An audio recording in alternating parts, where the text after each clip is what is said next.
Y ya tenemos en la línea al doctor Javier Yaque Moya. Él es jefe del Instituto Nacional Penitenciario de nuestro país. Con él vamos a hablar sobre la situación de hacinamiento, ¿no? Los recursos que se le han dado en este año según el presupuesto aprobado para el año 2025, si son realmente suficientes, y sobre la implementación de los grilletes electrónicos. Muy buenos días, doctor Javier Yaque, bienvenido a Betel Radio. Por favor, coméntenos, ¿cuál es el hacinamiento? ¿Estamos exagerando cuando decimos que en el Perú las cosas están prácticamente muy mal en cuanto al terrible hacinamiento que vivimos? Señor congresista Alejandro Muñante, muchas gracias por la entrevista. No, realmente es una situación preocupante que el Estado debe afrontarla con medidas concretas. Gracias a su gestión congresista, entre otros, nos han asignado un presupuesto para el próximo año que creemos que, si bien podría no ser suficiente, creemos que nos va a ayudar para atacar la situación del hacinamiento.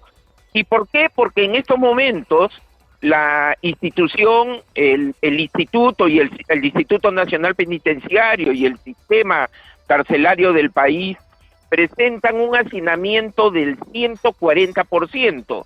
Es decir, tenemos capacidad de albergue de 41.700 unidades, esto es 41.700 camas, y ya estamos por los 99.500 privados de libertad. Es decir, aproximadamente nos faltan 58.000 camas. El dinero que se ha asignado y que, si bien todavía no se ha publicado la ley, no nos han informado que ya se haya publicado, creemos que sí nos va a ayudar. En primer lugar, se ha aprobado, por ejemplo, para la implementación de grilletes electrónicos, este gasto o esta inversión que va a hacer el Estado en la vigilancia electrónica personal nos va a permitir la colocación de por lo menos 1.000 grilletes el próximo año. Esto implicará un gasto aproximado de 12 millones o esperemos que con los precios que el concurso finalmente arroje nos permita quizás un poco más. Y construir un penal para 1.000 internos por lo menos costaría unos 100 millones de soles. Ajá. Entonces, Tremendo apunte, si hacemos una inversión en grilletes para evitar que vayan a un penal, pues el gasto será 10 veces menos y el INPE garantiza el control de aquellos que se les coloque el grillete, como viene ocurriendo ahora, en el que solamente están instalados 55 grilletes, pero apenas tengamos esta capacidad de implementar mucho más, se pondrá en vigencia ya la ley que dispone esta colocación de grilletes mucho más masiva para delitos no graves. Ahí queremos apuntar, doctor Yaque, porque claro, la gente ahorita que puede estar escuchando dice, están liberando delincuentes. No, ¿para quiénes serían solamente estos grilletes electrónicos, por favor? De ninguna manera vamos a liberar a personas que hayan cometido delitos graves. Por ejemplo, señor congresista, se le colocaría el grillete a aquel que está condenado por un delito en el que no hubo violencia, el hurto, por ejemplo, la tentativa de hurto, aquel que es... ¿Omisión a la asistencia familiar? No es para ellos. Los omisos de asistencia no se verán beneficiados, sino, por ejemplo, aquel que conduce en estado de ebriedad, pero no causa ningún daño, pero hay algunos condenados y a pena efectiva que están en los penales por estos delitos, ¿no? Ahora, entonces, claro, sigue.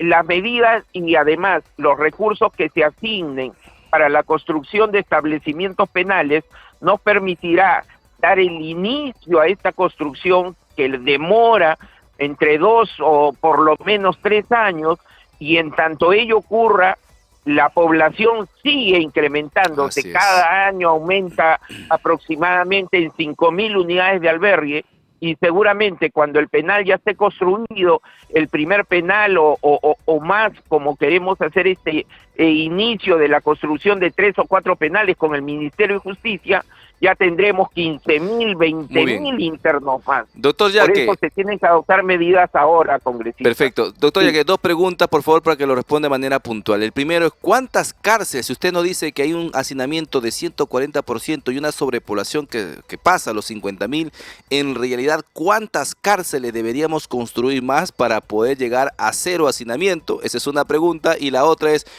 ustedes han hecho un censo, ¿verdad? ¿Cuáles son los factores que lleva a una persona a estar recluida en un centro penitenciario? Por favor, para que lo pueda de manera puntual. Correcto, señor. Realmente creemos que construir penales, si bien es una respuesta al hacinamiento que ahora tenemos, no es la solución para evitar que esta situación se mantenga. La solución es atacar a las causas que llevan a la criminalidad, pero claro, ello implica una política de mediano largo plazo. Es por eso que nosotros no estamos pensando en medidas cortoplacistas, sino todo lo contrario, estamos pensando en el futuro. En el censo que se llevó a cabo el año 2016 con el Instituto Nacional de Estadística, de una manera bastante técnica, se censó a todos los privados de libertad en ese momento, que eran aproximadamente 80.000. Es decir, no fue un muestreo, claro, no fue un grupo, sino todos fueron censados. ¿Qué nos arrojó este censo? Lo que se llama factores de riesgo, es decir, ¿qué lleva a un ciudadano a cruzar la reja o a delinquir? ¿Qué situaciones similares tienen los privados de libertad para que ahora se encuentren en dicha situación? Pues el censo arrojó lo siguiente, estimado congresista: el 48% de ellos, es decir, si en este momento tenemos casi 100.000, 48.000 sufrieron maltrato físico en la niñez. Es decir, el maltrato físico es la agresión extrema, innecesaria, claro, golpear constantemente al niño o dejarlo en abandono también. Es decir, casi la mitad de ellos han sufrido este maltrato.